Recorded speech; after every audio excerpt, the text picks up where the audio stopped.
Which of the following statements is correct regarding information technology governance? A.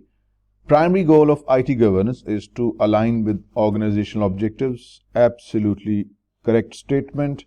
Organization with its strategic goals ties its IT governance practices together because this way the firm will be able to reach its objectives more effectively.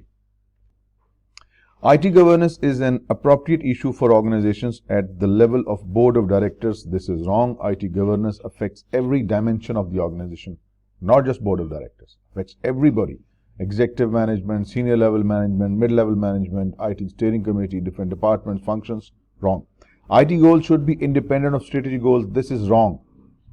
They are not independent of strategic goals. They work together with strategic goals. IT governance requires that the control objectives for information and related technology, COBIT, be adopted and implemented. Wrong. COBIT is just thought leadership. It is just a best practice, a guidance for you. It is not a requirement. You want to follow? Fine. If you don't want to follow, there is no legal compulsion. Which of the following is the responsibility of an information technology steering committee? A steering committee plan shows how a project will be completed, including the modules or tasks to be performed and who will perform them, the dates they should be completed, and project costs. This is incorrect. This is not directly the responsibility of the information technology steering committee. The subgroup charged with project control, they are the one who will be managing it. Wrong.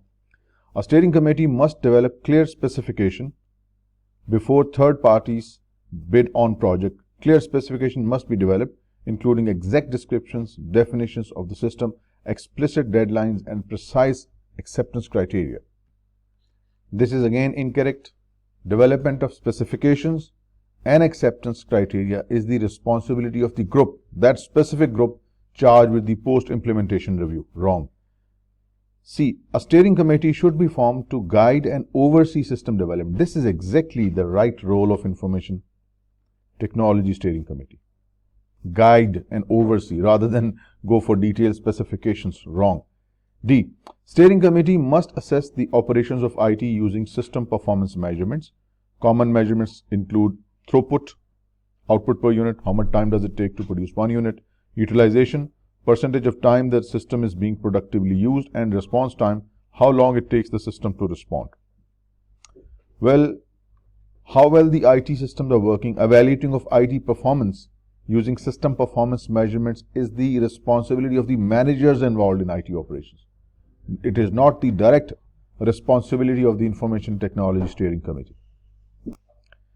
Which of the following individuals or groups within an organization reviews and approves long-range plans and oversees its information systems? Let us move in the reverse order. Database administrator, no, because database administrators, they are responsible for storing and organizing an organization data within the database management system. Their responsibility is focused on managing databases and the data elements within it. So they are not the one who guide the whole system. System analysts, again, system analysts are engaged in designing the information systems so that the system can meet the needs of the user. So they are not the one who oversee the information system.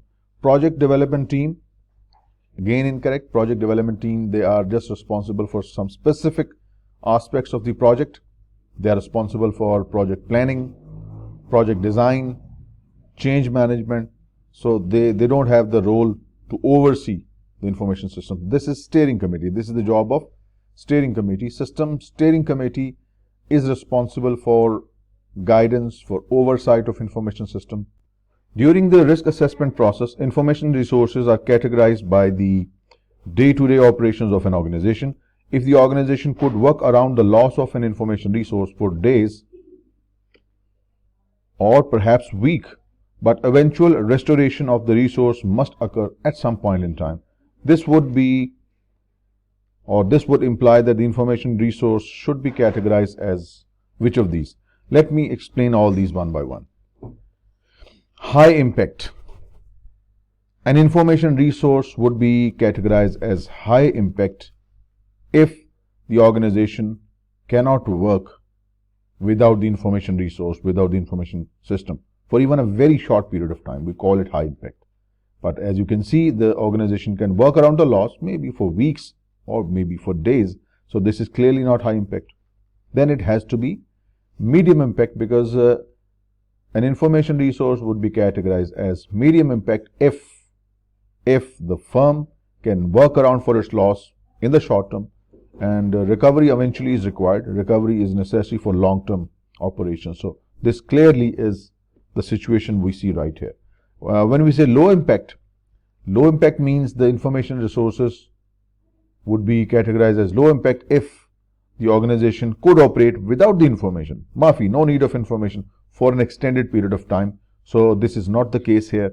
And no impact, this is basically no such category. The fixed assets and related depreciation of a company are currently tracked manually using password protected spreadsheet. The IT governance committee is designing a new enterprise-wide system and is deciding whether the current fixed assets process should be integrated with that system, because the current system is working adequately using the manual process. What long-term solution should the committee recommend? A. Continue to use the current spreadsheet process because there have been no issues in this area. Well, this is not true, because we want integration. So the current system, Excel-based work, it's an old system. We need to go for integration. An enterprise-wide data processing is required, so this system is not meeting the needs. B. Developing a new fixed asset system to manage the assets and related depreciation. Again, it does not resolve our problem, because this new system will still work separately from the enterprise-wide system that we are planning to create. So it doesn't resolve the problem. C. Purchase a standalone fixed asset program for managing the asset and related depreciation. Again, the same issue. What we want integration. We want enterprise-wide system. So if you buy a standalone system, it would not meet the criteria that we need for integration. So this is not true. Adopting the fixed asset module of the new system for integration. Yes, that's what you should do. You should adopt the fixed asset module in our new system to our existing data. So this is the most appropriate approach. So that makes D to be the correct option. An organization is in the process of aligning its corporate strategy with its vision and IT strategy. Which of the following accurately describes the responsibility of those involved in this process and in proper IT governance? Okay. Middle management creates the corporate strategy. This is wrong. This is wrong. They just carry out the strategy established by the upper management and the board of directors. Incorrect. Executive management structures IT governance controls. Absolutely right. They are the one who call the shots. They are the one who tell us what to do. See, IT support staff creates the IT strategy. This is ridiculous option. IT support staff, they are just involved in formation of IT governance controls, how to make it work, policies. They don't create it. They are not involved in creation of the strategy. They are low-level workers. What about D? The board of directors enforce all governance policies. This is wrong. Middle level management, they are the one responsible for enforcement, not the board of governors or board of directors. So the correct option is B. Which of the following is not a factor that those in charge of IT governance use to create an organization IT strategy? In other words, which of these is not used in IT governance, to put it simply? Regulations, they are very much part of IT governance. We cannot ignore the law. You cannot just bypass the law. So regulations are applicable to our IT strategy, so you can't ignore them. Corporate strategy, again, corporate strategy defines what and how are we going to achieve our business goals, which technology are we going to use, what is our business model, how do we achieve competitive advantage. So this is a part of your IT governance. You can't ignore it. Vision statement, yes. A vision statement tells what the company wants to achieve, what are its aspirations. So they play a very important role in crafting your IT governance. So they are all essential. IT support staff, the poor people working in the IT department, they are not a factor that is considered primarily in IT governance. Wrong. IT support staff, they are employees who will help maintain an IT environment after it has been designed and implemented. So they come way later. So This is clearly not a factor that is an important element of IT governance. Wrong. Which of the following is not supporting documentation for an organization IT security policy? Supporting documentation. Industry regulations, it does have supporting documentation. Performance standards for IT assets, documentation. Protocols for IT processes, documentation. All these are documented inputs to your IT strategy, IT security policy. But vision statement, for God's sake, it's just a statement where an organization sees itself in the future. Do you think it is something that requires documentation? Absolutely not so. This is the right answer. The concept of timeliness of data availability is most relevant to which of these? A. Risk management. Well, risk management's primary function is to reduce risks. So this is not directly related to data availability. Data analytics.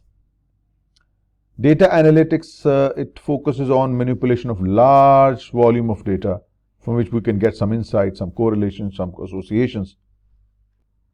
So basically, it's not very vital for our day-to-day operations. So we don't think availability is an issue for data analytics. IT governance. Yes, that makes sense. IT governance is the right option. Why? Because one of the key components of proper IT governance is the data availability. Information data must be available for prompt decision making. And finally, the last option we have is process management. Again, this is incorrect because not every process requires data. So this option is pretty irrelevant. Which of the following is not typically a function of Information Systems Steering Committee? Not a function. Ensuring top management participation, guidance and control. This is true. This is the function of Information Systems Steering Committee. Facilitating coordination and integration of information systems activities to increase goal congruence and reduce goal conflict. This is true. A function of IS Steering Committee. Setting governance policies for the various information systems within the company. This is again true for IS Steering Committee. What is not true is D. Frequently communicating with users and holding regular meetings to consider ideas and discuss progress so there are no surprises at project completion. This is incorrect. Project development team, they are the one responsible for frequently communicating and working with the end users during the system design and the completion process. So this is wrong. This is the one we were looking for. So the correct option is option D.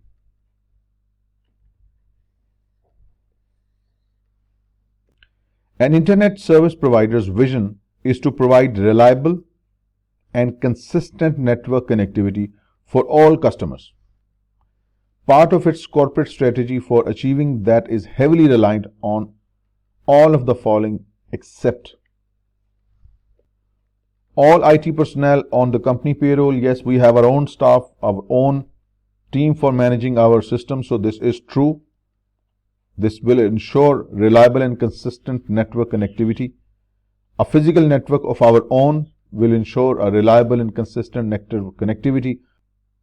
A virtual network, this is not true. This is not true. Why? Because virtual network uses outsourced computing power.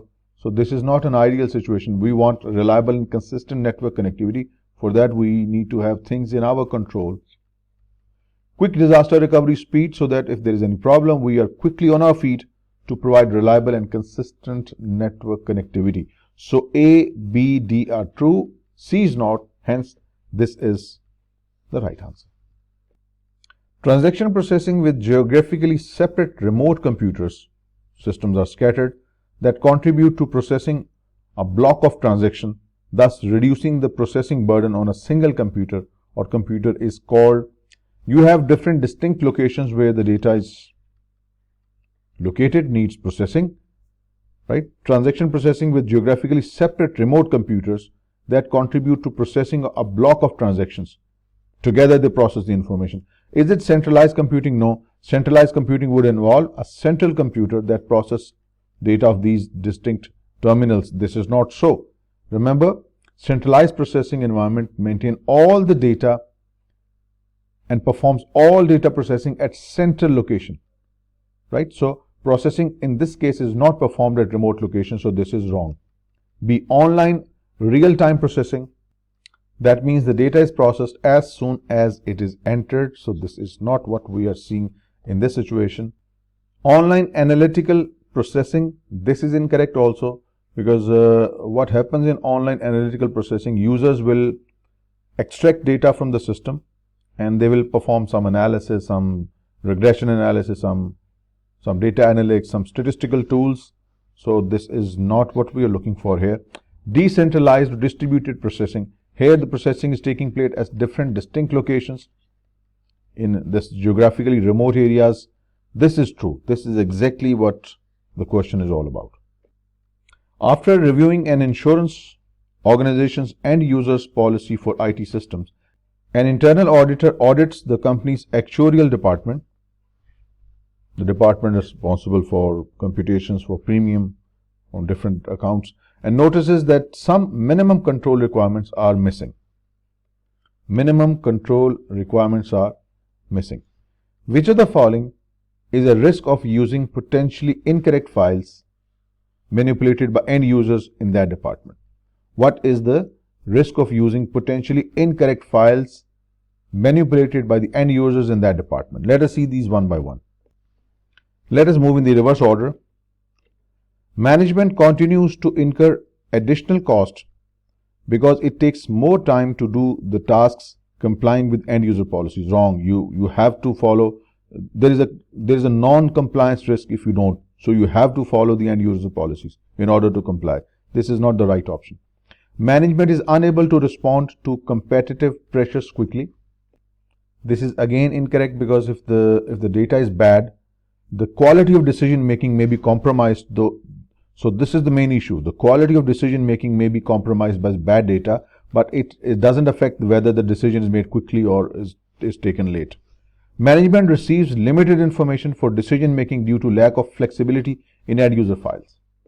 This is again incorrect, because management information is not necessarily limited by end users files, but the problem is the data may be compromised or data may be incorrect, which might result into wrong decisions. So BCD are the wrong options. Management places the same degree of reliance on the manipulated file as they do on the file generated directly from its IT system. That is the main risk. We place same reliance on the manipulated files as well as the files that are okay. This is the problem that might result in wrong decision making, and this is the right option.